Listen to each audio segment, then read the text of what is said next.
This session is really about ClickUp's data strategy over the last 3 years or so, which is when we started the data team. And hopefully what I think is we've taken a slightly different approach to data and tried to get really proactive in a lot of areas of the business in driving business value beyond just dashboarding and traditional data products. But I think a lot of these talks, the context that they need is who's the organization and what were their goals and what were they doing at that time. And so ClickUp today is about 950 people. And when we started the data team, it was about 50 people. And so that's the whole company. And so this is the journey of a data team growing with a company through that part. So setting everything up for first, starting in about 2020. So using a lot of modern data tools. How did we think about data? How did we think about strategy? Where did we try to provide value to the company? And so that's what I want to cover. And we're going to do it in these 4 different segments, which is the data team strategic principles, the structure of our team, our warehouse architecture and why we built it that way, and then finally, what sort of impact have we had with the business from doing all of that work that we did. So first up, the strategic principles that we think about with data at ClickUp is really trying to engage with the company. Because a lot of people in this room, you probably know, resourcing for data projects is always a challenge. Proving your impact, talking about why you need data teams and sort of all of the spend for all the different tools that we use. And so the most important part is to not shy away from the business stakeholders like marketing and sales where revenue is brought into the business and really engaging with those. And if you do that, you're able to really engage a lot more with the strategy of the business. But it's terrifying because then you have to actually make an impact. But by doing that, on the other side, you're able to more directly be at the table of the company. And so that's what I'm going to encourage throughout this talk, is very much so not shying away and leaning in and doing the hard work, even though stakeholders don't always know what they want and you don't know how to deliver value and you have to educate them, trying to bring that drive from the data team. The second part is that I believe that data is the fuel of modern sales and marketing. So there's a lot of different talks here on this, and it's something that we've struggled with a lot at ClickUp, is trying to figure out how to build an efficient machine to acquire customers, and you can't do that without data. And so this is a place where we've invested a lot of our team's resources, is trying to help ClickUp get more efficient in that area. And then a third principle is that dashboards are really just a first step. So that's not the end all for us. We don't just support a bunch of dashboards. They're a very, very useful way for us to explore data and to communicate with stakeholders, but then taking those dashboards and all of the learnings that are locked up in the data team and unlocking those into data products that can then directly drive improvements in the company itself. And then finally, and this one's the most important, I'll touch on it probably a couple times, is that data only exists because business processes exist.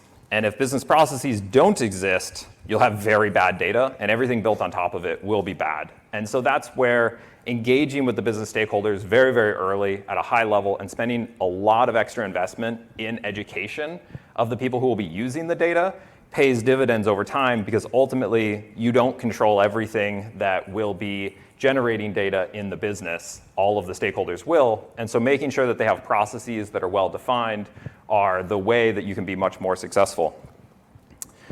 Okay, so this one, a lot of people have probably seen something similar to this, the data science hierarchy of needs or the data analytics maturity model.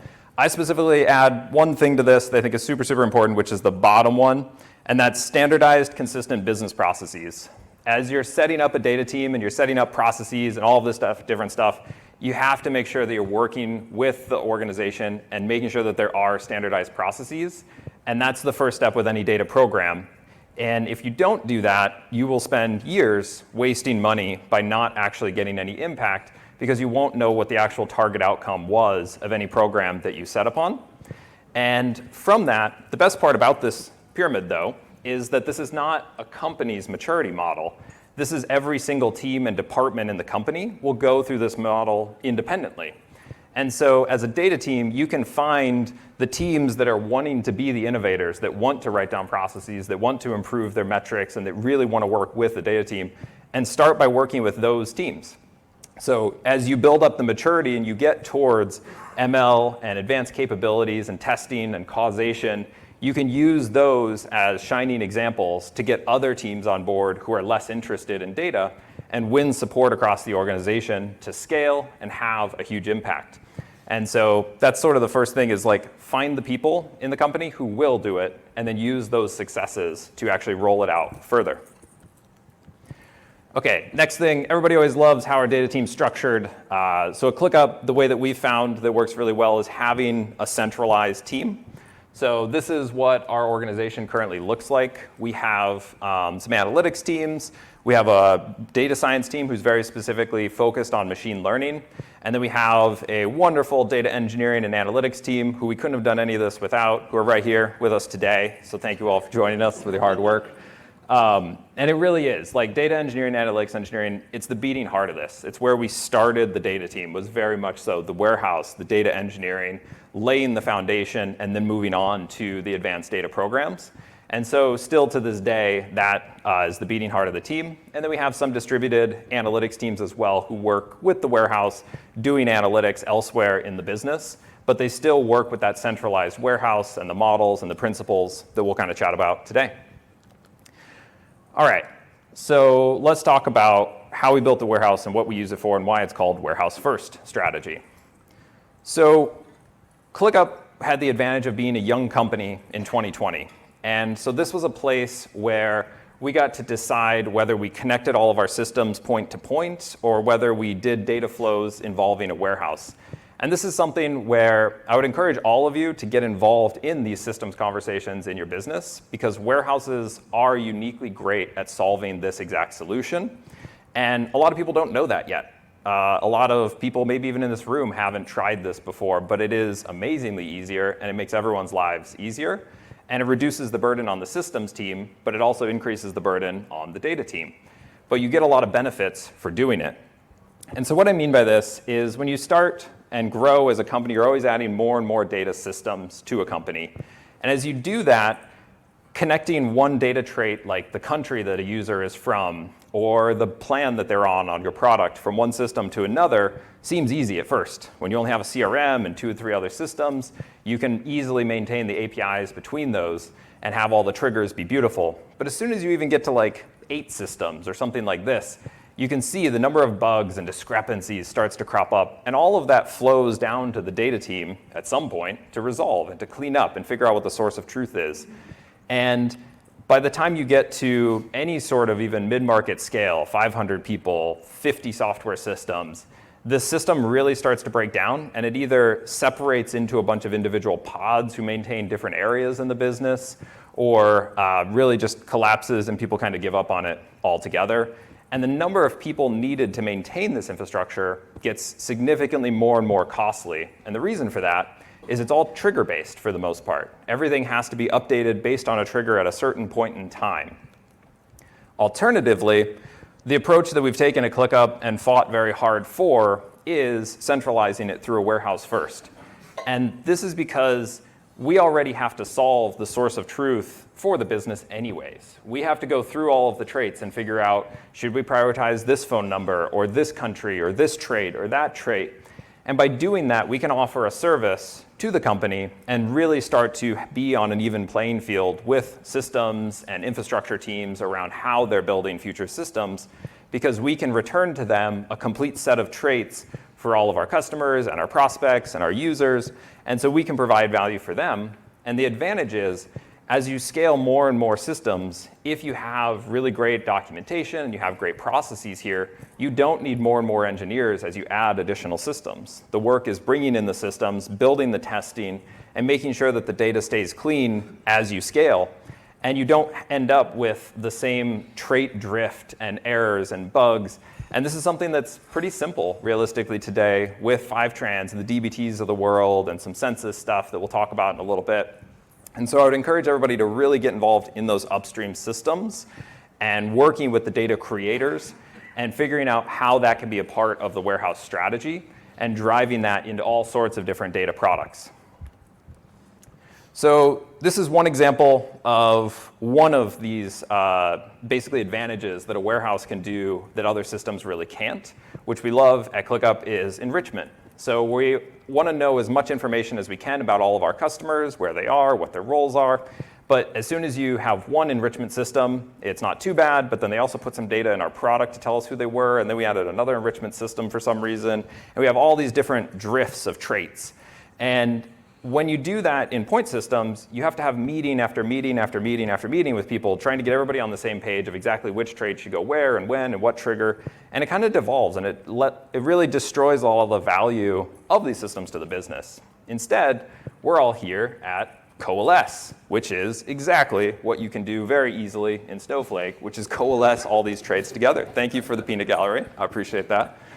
And so we're able to basically take all these traits, create a really great source of truth for the business, and we can stack more and more enrichment providers over time and more data sources to get higher and higher coverage, and then use things like DBT seed files to look up different values and clean that up. So we only have 20 industries at ClickUp, and we only have the 197 countries or whatever it is, and it's figuring out exactly which traits and how you want them, and constantly remodeling that in the warehouse, and that gives us higher and higher and higher coverage, which downstream we can then use for really great machine learning, A/B testing, dashboards, et cetera, and we do that in the warehouse.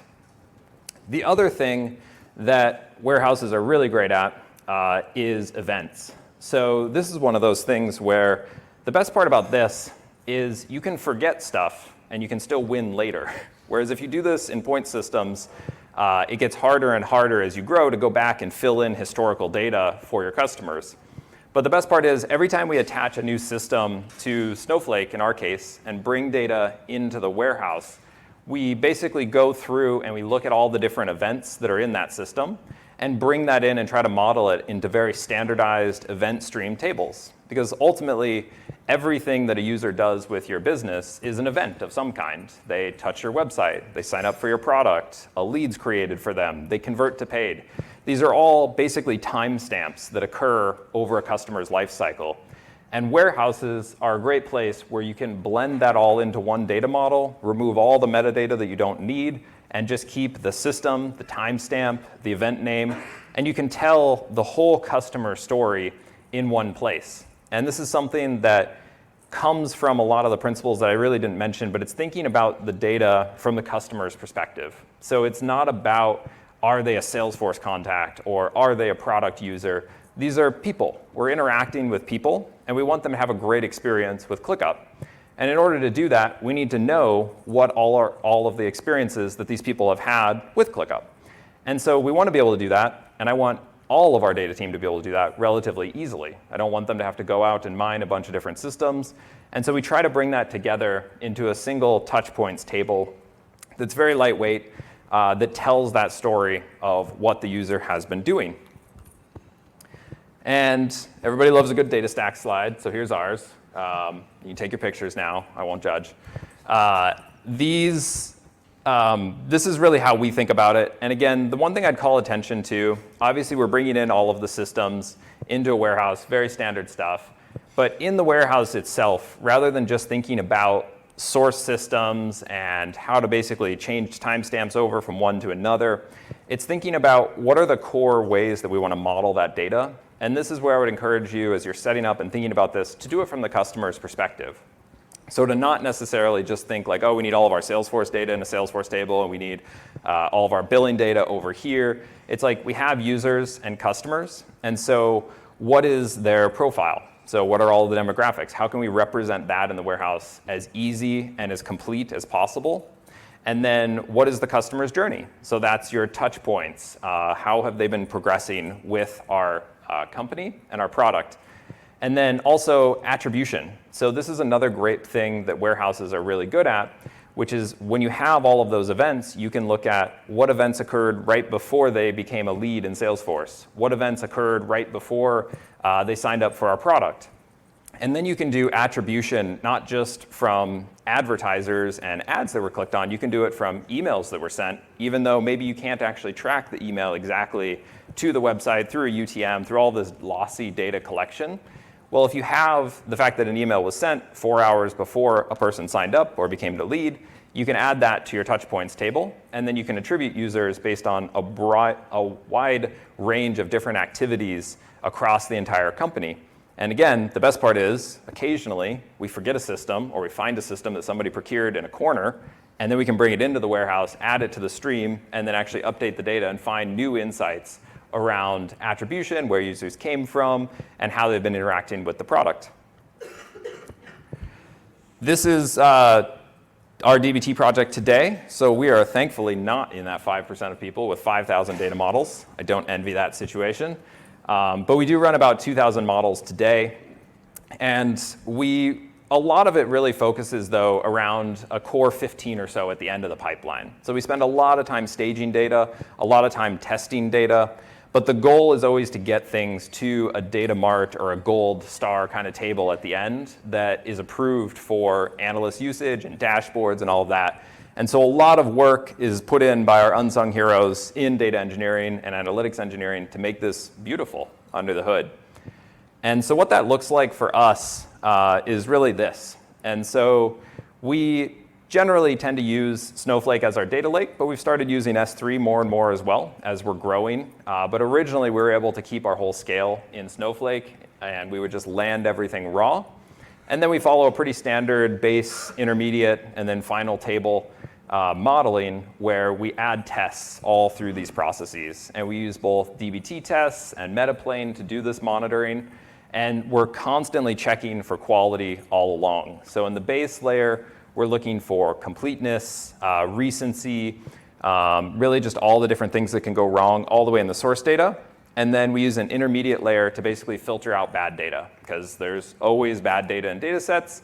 And as I mentioned, you want to work with the consumer or the producers as much as possible, but you'll never win that battle. There will always be that one string record in an integer field that you just really need to be an integer. And that's why our intermediate layer exists, is we clean out all the data. So if you're ever looking for missing records, we know we go and we look there, because that's where we take them all out. And then finally, our final tables, and then we test everything. So that's where everything's been cleaned up, transformed, and is ready for consumption. And you can kind of see across the top that we have a loose delineation of where kind of data engineering begins and where it ends, and then where analytics engineering picks up. But in reality, people's skill sets blend, and that's okay. So we let them sort of blend into different areas, and some people are interested in things, and so they're able to work with each other collaboratively across this stack. But we have pretty clear ownership over who is basically responsible for each step of the modeling process. And then finally, downstream of this, as you saw on the previous diagram or a couple back, we have a bunch of data consumers. So this is dashboards, analytics teams, sales, marketing, all these different products that we use. And we run all of the tests, obviously, right after the marts and before we send data out into the rest of the company. So we're staging all those different areas and then running snapshots as well. All right, so that's what we do in terms of modeling. Now, what impact does that have on ClickUp? So like, why, basically, have we done all of this? So here's a few different projects that I'm going to walk through briefly of how, at least I think, we've driven value for ClickUp and been able to really partner with different organizations. So the first one is dimensional ARR reporting. So this is something that is not necessarily a solved problem, and a lot of companies want to basically customize the way that they look at revenue. And ClickUp is no different. And so we've been able to take a lot of effort into taking our billing data and turning that into annual recurring revenue at a daily basis. So we basically are snapshotting every day, every customer, what's their revenue look like, and what are the attributes of that revenue. And then if we combine that with the user touch points that I was talking about, of all the different things, we can say, oh, their revenue spiked on this day. What did they do right before that in the touch points table? And so with just a couple models, you can start to ask and answer a whole bunch of really, really, really nuanced questions about cohorted data of what happened in the first 30 days from the time they signed up for the product, where was their ARR, and all of that's been possible through really doing that iterative approach of modeling the data, cleaning it up, working with the stakeholders. And what I will say is it's not been easy, and it has taken years, really, to have a lot of this come to maturity. But it's every day going out and working with the engineering team who maintains our custom billing system and making the improvements necessary so that we can build these awesome tables in the warehouse, so that we can then bring that back to the finance team and the leadership team and provide them automated reporting that's reliable that we can then run the business from over time. Next up is product-led sales. So having all of the data available to the sales team has been a goal of ClickUp from the beginning. So how much actionable data can we put in front of them, and what can we use to really help them communicate with customers, and again, give them that great experience based on where they are. So we're not sending out cold messaging that isn't relevant to the customer. They're actually able to see what stage they are in using the product, what their plan looks like, how many users they have on it, so they can craft useful and thoughtful educational content and messaging for our users. But behind the scenes, we build basically this flywheel engine that improves over time. And so by doing account scoring based on all of the product information that we have, we're able to then create this self-sustaining flywheel, basically, where we're constantly trying new campaigns, new messaging, and split testing basically these different campaigns that we're running. And over time, this reduces the cost of sales dramatically to the company. And this has been a long-running project that is still very much so in effort and are in the middle of working today. One of the other things that we've done is very much so building a global marketing dashboard. And so this allows us to take those user touch points that I was talking about and get really, really advanced in terms of how we look at marketing spend. And so this goes back to my original pyramid with business processes being at the base. Before we could even start this project, we had to work very, very closely with the marketers and the marketing team and the website team to engineer really great UTM tracking, really great event tracking. We spent countless times testing forms and cleaning up all the inputs and everything like that, so that we were always identifying people over time. But the output of that is that we're able to basically look across the whole company. We run probably about 20 different marketing channels at any given time. We're able to know how many channels did people interact with leading up to a sign up. And then we can hold on to that information in the warehouse. So it's not a single timestamp trait. It's a dynamic property of that user that they came from XYZ campaign according to our first touch model, but then maybe another campaign according to a last touch model at the same time in the warehouse. And then we can keep track of that over years and know what their lifetime value is, what their ARR at month 12 is. And these are problems that we run into regularly because a lot of our customers, they sort of start small, or even they start free because we have a freemium product. And then they might use that for 3 months, and then they'll eventually pay for $5 a month, and then they'll maybe move up to $500 a month. And so we see these weird jumps over time that are a reality of our business that doesn't fit into a lot of traditional like e-commerce style thinking. But by building a lot of this in the warehouse, we're able to customize the logic of how we attribute and how we track revenue and how we predict revenue to exactly how the actual customer experience is at ClickUp. And this is something that takes a lot of thinking, a lot of planning, and a lot of partnership with other teams, but pays off, again, more and more over time. The last one that I'll touch on is a really cool program. This one has been out for about 6 months now, but it's been the culmination of really all of this work, really stacking that pyramid piece after piece on top of itself. And so as a startup like ClickUp, we spend a lot of our money on marketing. And so we want to acquire customers as inexpensively as possible so that we're able to basically be an efficient business and continue operating and growing while taking in as little capital as possible. And so one of the things that we ran into, and this is just an example, it's not something you necessarily need to apply in your company, but it's an example of how creative thinking can overcome a problem with data at scale in a business. And what we ran into is, for those of you that aren't marketers, which I think is most of you, perfect. So the way e-commerce works is you basically come to a website and then you sign up for something on a product and then you check out. And the whole time you're kind of tracked with a cookie on that website that says you came from this Google ad campaign over here. And then when you check out, usually 2-3 days later, maybe just an hour later, that the website will send back to Google, hey, this person checked out a $100 pair of sneakers, send me more traffic like this. And that works really well for e-commerce companies, but it doesn't work as well for freemium companies like ClickUp, where we have maybe 6 months or 9 months before we see any revenue. And so the problem is Google in particular only optimizes their traffic algorithm within 14 days. And so if we can't give them any information on who signed up for our product and how much we paid for those ads in 14 days, then they don't get any smarter, they don't send us better traffic, and we don't improve our efficiency as a company. And so what we did was came up with, hopefully a clever solution with our friends at Census, where we instead start to predict traffic's value. And so we use all of that stuff in the warehouse, which campaign they came from, how many emails we've sent them, whether they've opened them, how much product data they have been consuming, or how much they're engaging with our company in general. And we try to predict in those first 14 days, is this somebody who is likely to convert to a paid plan? How much do we think they're going to be worth when they convert to a paid plan? And we predict those values of the customers. And we do that within the first 12 days, knowing that we might not see that money for 6, 9 months down the road. And we're able to send that back to Google Ads within that 14-day window. And so we can optimize our traffic purchasing using a machine learning product to basically look at what the value expected is.